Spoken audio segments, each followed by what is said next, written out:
Welcome to The Odd Show, where the G is silent and represents a God who is sometimes difficult to see in the world that we live in. Join the discussion as we try to figure out how to live as Christians in that place of tension created by a world that doesn't quite get us and a church that often reacts rather than acting out of compassion. Now, here's your hosts, Bruce Pagano and Thomas Hogan. My wives just recorded their episode, which we haven't even seen yet. We haven't seen yet because we're recording back. You guys probably saw it before. I'm sure it was great. The intro, I did watch the intro, and it was something different than we would normally do. something we don't do. Yeah. So, but I appreciate them for it, and I love them for that. Yeah. But anyway, we're back. And I'll tell you this, over the next, actually through the end of the year, we're going to be back and forth enough in between Ogden and Boise that we're just going to record these live or on scene, so that there's no garbage internet problems or that kind of stuff. Although we do live in 2016 where internet should not be a problem. Right. I don't understand why it is. They're probably trying to shut us down. Persecution. This is persecution. Classic persecution. Maybe we'll have an episode on persecution and how everything's not persecution. Yeah. But in the meantime, we're in Ogden, Utah, and we are visiting Thomas and Angie, and we are in a bookstore with an awesome, cool fireplace and wingback chairs that make us feel like we're on a episode of Masterpiece Theater. Right. And this is probably just as good as Downton Abbey. Probably. Or not. Or at least Perot. Yeah. At least Perot. Yeah, sure. But we're in a bookstore called, coffee shop bookstore called Wise Bird Books. And the coffee shop is Grounds for Coffee.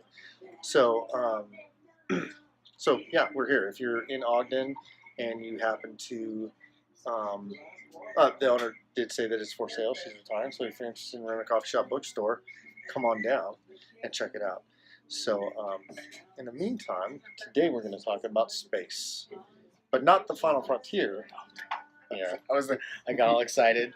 Yeah, not Star Wars, not Star Trek. Yeah. This is going to be the best episode ever. Yeah, we're not going to talk about that space, although other space. I do enjoy a good discussion on space or a good movie on space. Interstellar, pretty good movie. Gravity, very anxiety.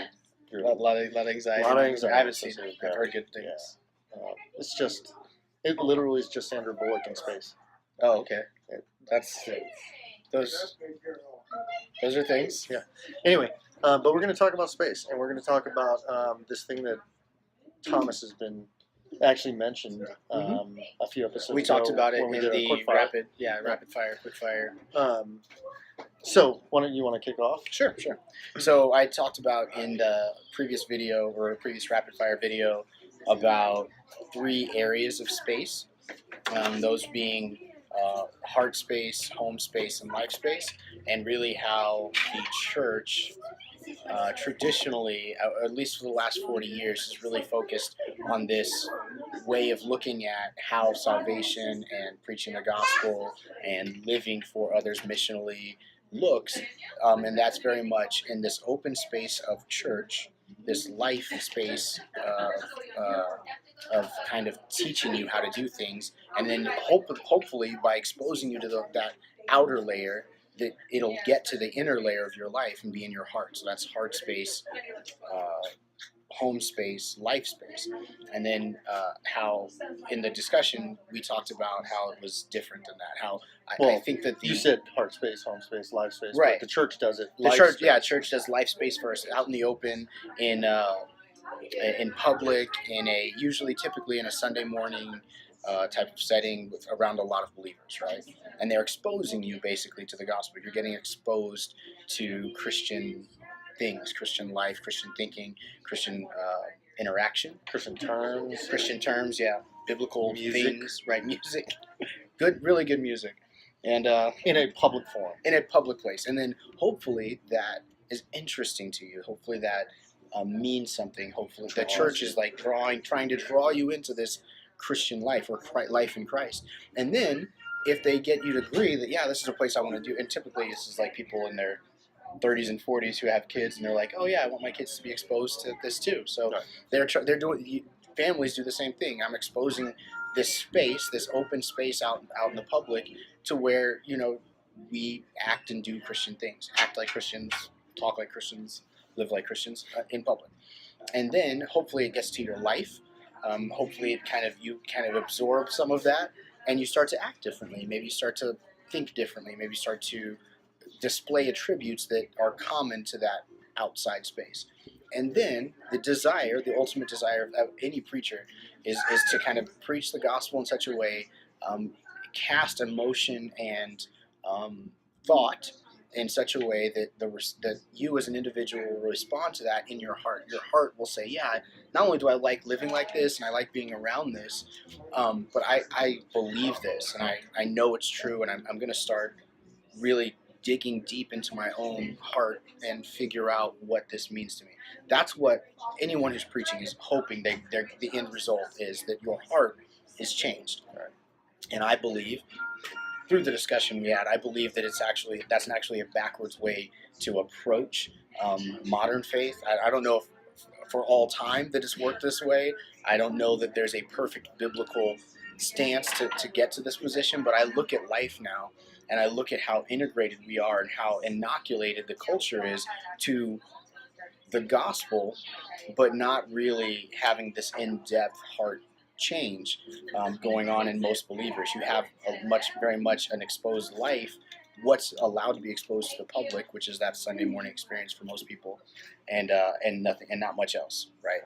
And so I believe that the backwards way is the better way to approach faith in a modern lens. I think that the heart should be what we focus on, and then we make space in our homes, so our heart life, our heart space is open, open to be filled by the gospel, and then our home life is open to be filled by the gospel, cleaned out in a lot of ways to be filled by the gospel, and then ultimately our life space. So our public out amongst other people is open to be filled with Christ. So that's kind of the rundown. So, we've talked about this a little bit, and I agree. I agree that there's this backward view of it, but there people would say it's not backwards. Like, it's not like this has been Right. working, and building a Sunday platform is a good. So there are people that would say that that it's not a backwards way, that it's Right. worked. So the Sunday morning experience. That is what you're Sunday talking about. morning's a good foundation for building out a desire and a faith that causes you to fill your home with people. Mm-hmm. And in doing that, your heart is molded to Christ-likeness. And that it's worked that way for a long time, and that discipleship's not a problem in that.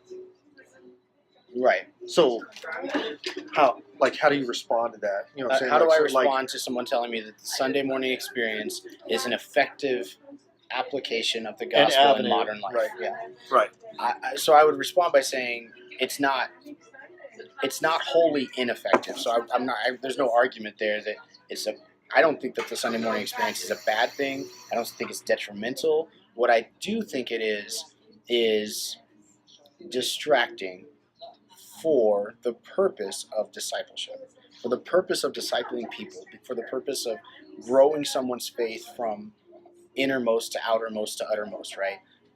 That's a lot of work. So innermost being really penetrating your heart, and not just having a mental agreement that Jesus is real and died on a cross and your sins are forgiven, but having a heartfelt, heart-changing experience with the gospel in the way that you respond to it by saying, man, not only is it true, it changes everything. It releases me. It makes me free in everything.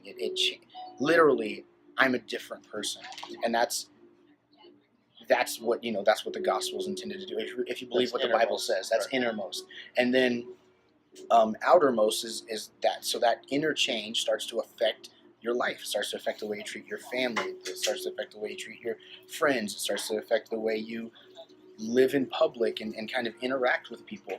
And then to the uttermost is not only do I believe it, not only am I living like it, but I'm seeing the transformative change in a universal way. Like, not only am I changed, but everything has changed because of this. And so that's the uttermost. And if you really want that, if you want to get to that, I think that Sunday is not it's not an ineffective way of doing it, but it is not the most effective way of Right. doing it. So that would be my response. I don't think Sunday morning is an ineffective way to do church. And ultimately, Sunday, part home life leads to a corporate gathering. Right? So Sunday, leads to a Sunday. So Sunday is going to happen, whether you do it on Sunday or Friday or Saturday. That's not. I don't have an opinion about that, but you will make, as you make space in your life, you make space in your heart, you make space in your home, you're going to find that connecting with other people in a meaningful way for the purpose of driving up or putting your faith into practice, and not only that, but to be missional towards the area you live in, you're going to end up doing a weekly, more than weekly gathering. I don't think you have an option. I think it's a natural evolution of deep committed faith. But I think that that's also why people run to that. They think that if I do that, if I go do that Sunday thing, I'll be better. I'll be better at this. And that's not the case. I know that, and and we've said this before, but like, to be absolutely clear, like, that's where God moved my heart. Right. The Sunday function, or this, the Sunday gathering, that institutional, like, traditional view of church. Matter of fact, I mean, when I was at a low point in my life where I was like, I'm done going to church, it was my son. It was the idea that, my son came to me and was like, "Hey, Dad, can we go back to that church that we went to last weekend? Because I really enjoyed it." And he was 9 at the time, but it was that idea in my head that was that said, I need to make sure my son is exposed to, my children are exposed to something bigger than them, God, which I believed in God, I believed in Christ, cognitively, intellectually, I believed in those things, but it hadn't sunk into. So, to be clear, mine started on a Sunday morning, but the depth,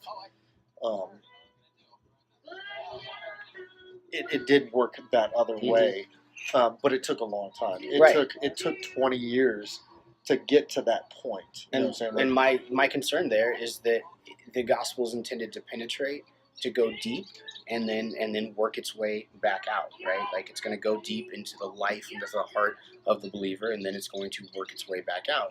And there's this assumption, it's an unspoken thing, but there's this assumption that if I hear the gospel, if I hear preaching and good teaching, and I'm convicted, and I feel, man, I really think that's for me, that's going to be the thing that penetrates the heart and kind of but really, I'm exposed to that, and I know people. I've been one of those people, but I know people who've been exposed to that same style of preaching, that same gospel-centered message, biblical framed message, but it never penetrates. Right. Because the focus is, well, if they're around it enough, they'll be like it, right. Which is not. There's parts of that are true. You will act the part. You'll look like it. You'll understand, but the penetration, and you'll understand the nuance and the discussion, and you can even teach a Bible study or whatever.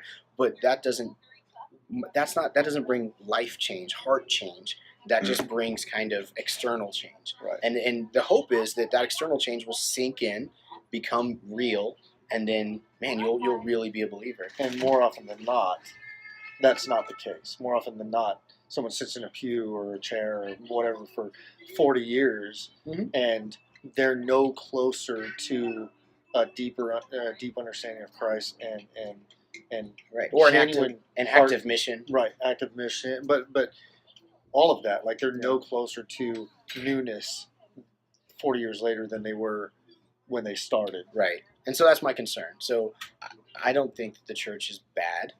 I don't think that Sunday morning is a negative thing. I think that there are better things. And there are churches, I have to admit, there are a lot of churches that promote that better thing. That, man, you need people in your life. You don't need people in your Sunday for an hour and a half. You need people in your life that are committed to you growing and developing and maturing and seeing better.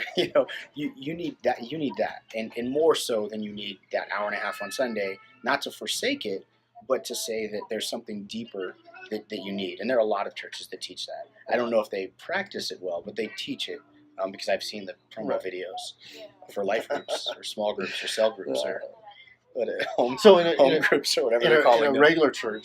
In a traditional institutional church, it looks like Sunday morning, come to church, listen to a message, sing with us. Then, when you're ready for that next step, right, take the next step. Join a home group. Right. And I don't say that flippant, like just.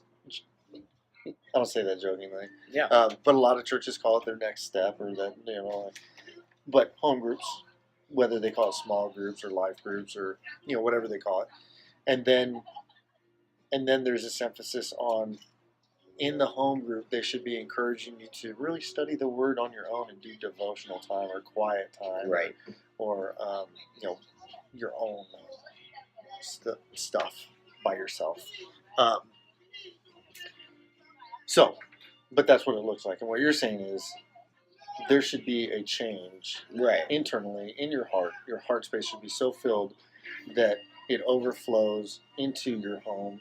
Right. So it draws people into your home. So this is going to slowly get into some biblical stuff or some theological stuff. But how will they believe unless they hear? And how will they hear unless someone is sent and someone preaches them? If someone preaches to them, and how will someone preach if no one is sent? And so this is biblical structure. So I believe that their preaching is valuable and important. But I believe that the avenue of preaching, the best avenue of preaching, is me knowing you as an individual and telling you this is the goodness of God. Whether you believe it or not, this is the goodness of God. So when we see that played out biblically in like let's say Peter, he spends 3 years with Christ, getting his heart right, like somewhat, yeah. I mean, it takes him a while. That's the intent, right? But I mean, like that's the intent of the time that he spends with Christ, and he gets to this point where Jesus is resurrected and walking with him on the beach, and he's just like, "Hey, let me restore you to this place. Do you love me? Do you love me? Do you love me? Take care of my flock. I'm going to build a church on you." Flawed as he was, bullheaded as he was, frustrating as he was at times, there was a real change in his heart. Transformation happened. Real transformation that occurred. That overflowed into the 150 that were in the other room. Like he had built this community. He had opened his home space to these other believers. Right. Holy Spirit comes. They have Pentecost. Boom. There. He steps out the window, out the door. Starts preaching. Right. Into that public forum. 3,000 people saved that day. It doesn't say that they immediately, because the very next verse says that they submitted themselves to him, to the apostles' teaching, met in each other's homes, broke bread with each other. Nobody was and prayed and worshipped with each other, and then went to the temple daily and worshipped. Right? Yeah. So and that's what I'm talking about. That I think that there is a biblical stance to be had, but even beyond that, I think that just you look at modern life. And modern life is dependent on togetherness, unity. This idea that we belong together, we can grow together, we are committed to the end goal of the gospel, which is reaching people's lives for Jesus together. And you can't, it's easy to separate that when your only connection to church is 4 hours a week, one Bible study on Wednesday and church on Sunday morning. 2 hours on Sunday morning. And that's, if that's the commitment level you want out of people, that's what you're going to get out of people. Because you're creating by doing Sunday that way, you're creating a space for people to give.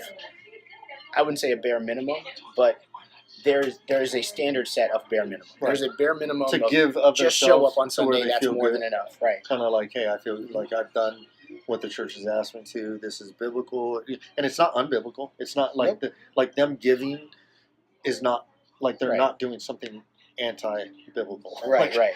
Um, And that's so, what I think. I don't think Sunday morning is anti-biblical. Right. I just don't think it's the most effective way Right. to find transformation in the individual believer.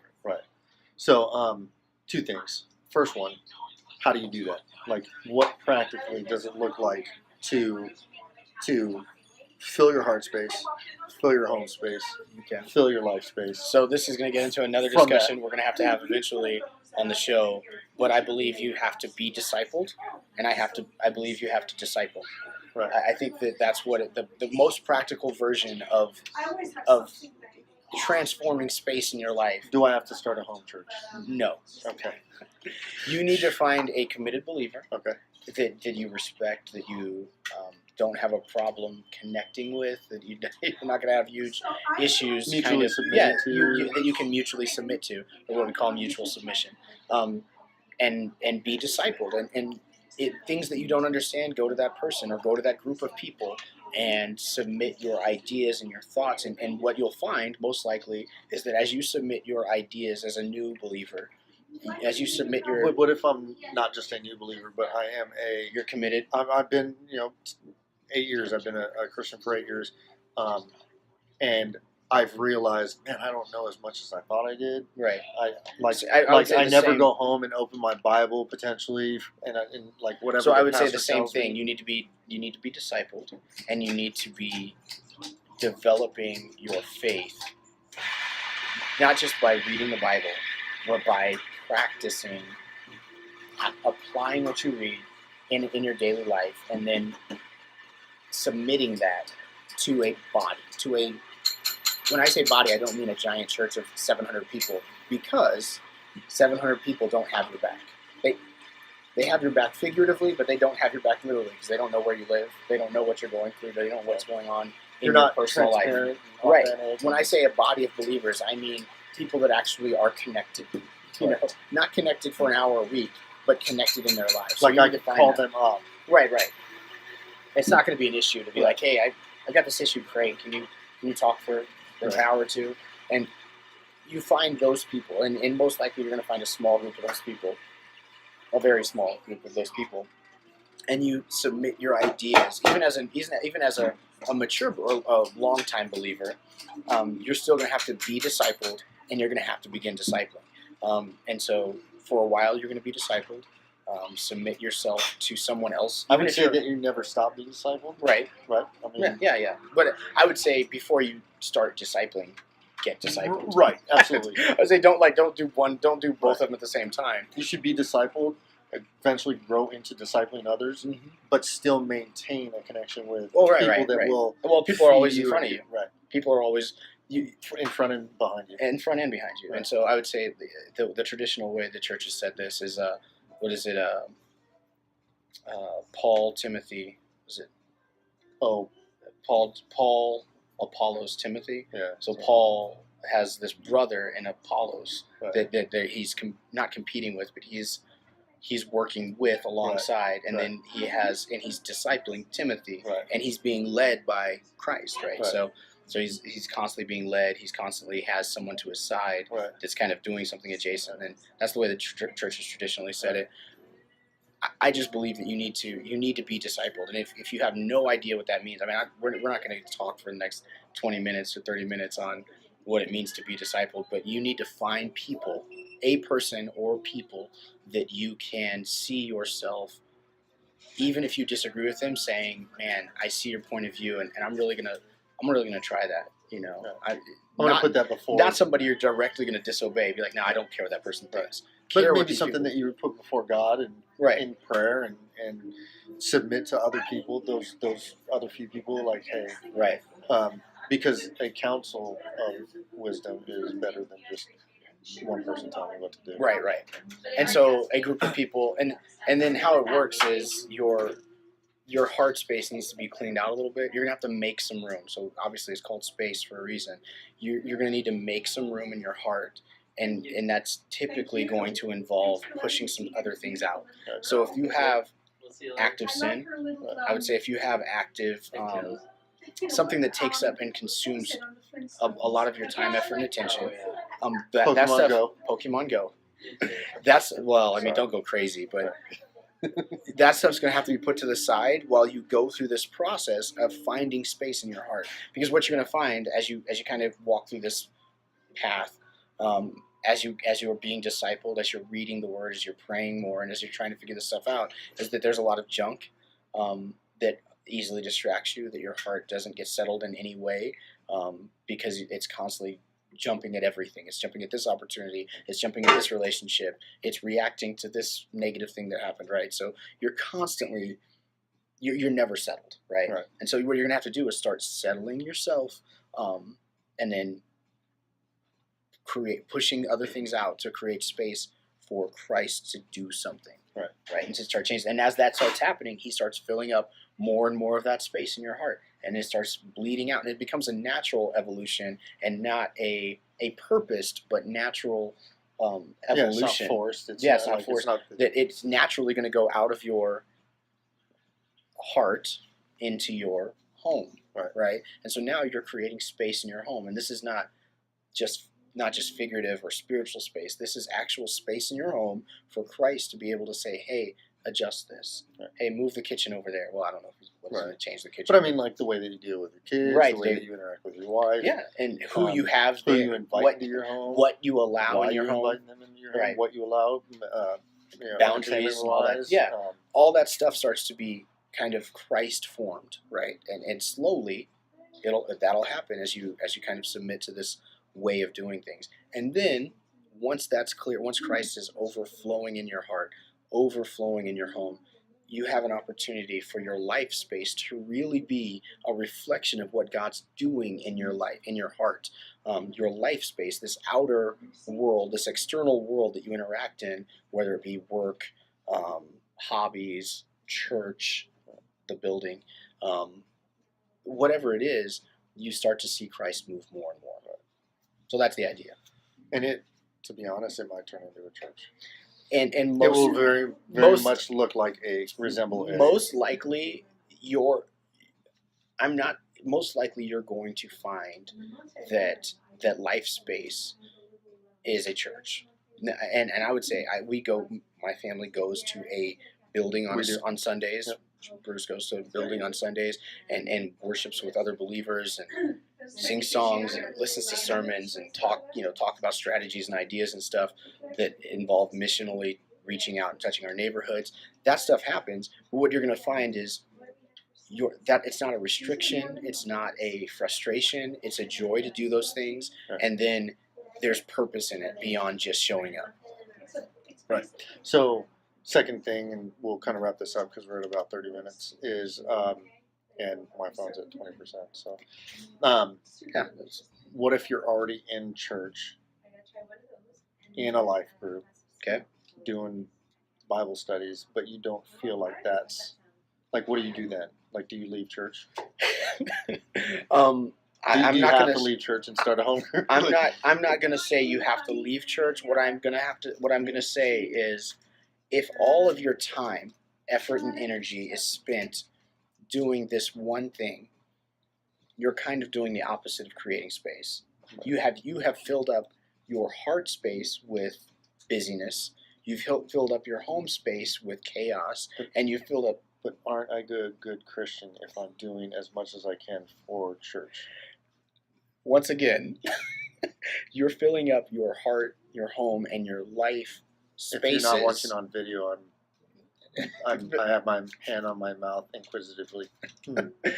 If you're spending all of your time, effort, and energy doing church things, doing church-related things, Bible-related things, running programs, dealing with the budget, children's ministry, or whatever stuff.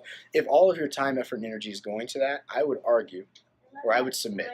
I would submit to you. Would suggest that you've likely filled up your heart, home, and life with stuff and not Jesus. And that that might be some of the stuff you have to cast off. I'm not saying forever, but so that Christ can permeate through those things. Because I want Christ to be the center of my heart. I want to be the center of my home and the center of my life. And I can't do that if the center. I'll get just a quick example so we don't go way too far over. People who wake up on Sunday morning, fight with their wife and kids for half an hour to an hour to get ready, get to church, everyone's mad at each other, spend the first 40 minutes of church signing kids into church angry, giving While me smiling. yeah, while smiling to other people, but knowing full well that you and your partner, your wife, your relationship is kind of in pain right at that moment and needs the power and love of Jesus to kind of change it. And then you kind of go through the whole sermon, you go through the whole Sunday, and then you're on your way home, you continue to like You pick up your fight. yeah, you pick up your fight, and then maybe by Monday or Tuesday you kind of get over it and you find forgiveness and healing and all of it. I'm going to submit that you filled your life up with church things and not Jesus. I'm not saying that's bad. I'm saying there's a better way. Right. Make sense? To me, To you? Well, I mean, No, it people can does. disagree. But it does. not that And- I'm sure I'm the only person that's ever experienced that. Right. No. Yes, you are. I'm sure I'm the only one. Sunday morning is actually, like Thomas mentioned, I go to church on Sunday morning. I'm actually part of a church plan. I'm actually on staff at a church for the next month because we moved. Like geographically, we're so separated that genuine communities. And I love the church that I'm a part of. I support the church that I'm a part of. My pastor is a great guy and a heart for community, a heart for Christ. Wants to see people brought into community. But because community is such an important part of what they're trying to build, and they just launched, us living 45 minutes to an hour away doesn't facilitate genuine community. Mm-hmm. So my wife and I have been talking about living where we live. Like we want to live where we live with other people and create community and let fill up our heart with Christ and fill up our home with Christ and invite people into that and then pour that out into our immediate life space in Napa where we live. But she texted me the other day. It's been stressful, and she texted me the other day and was just like, "I hate Sundays. You're busy on Saturday mornings. You're busy on Sunday mornings. Even if we come to church, we don't see you, and it's just a season right now." But for me, it was enough to be like, Right. and I had already told my pastor, "Hey, I'm leaving. I just don't know when. Sometime before the end of the year, likely." But that morning, this past Sunday, she was just like, and she wasn't doing it from any place of like, it was genuine. Yeah, It was she's like, being honest. She was like, I just hate how stressful Sundays are. I miss you. I don't get to see you. And I'd realized, man, I have a men's group on Saturday morning that lasts 2 hours, and it's beneficial and it's good. But there's other options. Like there's a Wednesday. My buddy Rob was on here, and he has a group on Wednesday. I could easily join on Wednesday night, and spend some time talking with some guys on Wednesday night. That we don't have to duplicate it on Saturday, and Saturday can be free to invite people into our home and spend some time with my family, like I making pancakes. And Sunday can be spent going to an actual celebration that's a celebration with my family and inviting people into our lives after church on Sunday. So that's what we're going to do, and we're going to do that. We're going to seek and look for Christ to fill our hearts and our home and let that pour out into our life space and see what he does and see what he brings. So I'm not talking about some revolutionary thing. Right. I'm talking about a very simple application of, man, get real, get personal, and the easiest way to do that is to be alone for a little bit and kind of separate yourself from other stuff and find what's in your heart. Find, man, what gunk is in there? What stuff is in there blocking me? What false belief or wrong expectations or whatever are there that I need to start dealing with, and then invite Christ into that space, let him start changing that, and then move on to your home and how that plays out, and then ultimately your life. Right. I'm not saying something that A.W. Tozer wouldn't say. I'm not saying something that's like, oh, this is going to completely change how we do church. It's not. It's going to change you. Right. I don't think it's going to change how we do church. I don't think it's going to change Sunday. It's not going to change the programs. It's not going to change the need for a youth pastor or children's ministry or nursery. it's not going to change any of that. But what it is going to do is change you as an individual so that Christ can have the impact in your life that he is pushing, that the Bible is pushing you into. Right. That's good. So we'll record a couple more episodes over the next couple of days. One of them will continue to kind of talk about how to create margin in your life, so that we can invite people in, because there's some things that we can do, and there's purposes steps, for that. handles. Like there's a purpose for that, and we'll get a little bit deeper into that.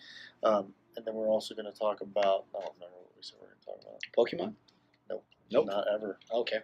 You can talk about Pokemon. There's another topic. You could do an odd topic on Pokemon. Probably won't. Anyway, you'll see. So that's it. This is The Odd Show. You can check us out on the web at theoddshow.com. And you can check us out on Twitter at odd_show. And remember, there's always a G in odd because the G is silent. And that's the point. And that's it. That's it. All right, cool. Love you guys. Stay odd. Stay odd. We'll see you next time. Thanks for checking out The Odd Show. You can follow Bruce on Twitter at bpags2 and Thomas at BlenderZen. Remember to rate and review us on iTunes and share us with your friends. Until next time, stay odd.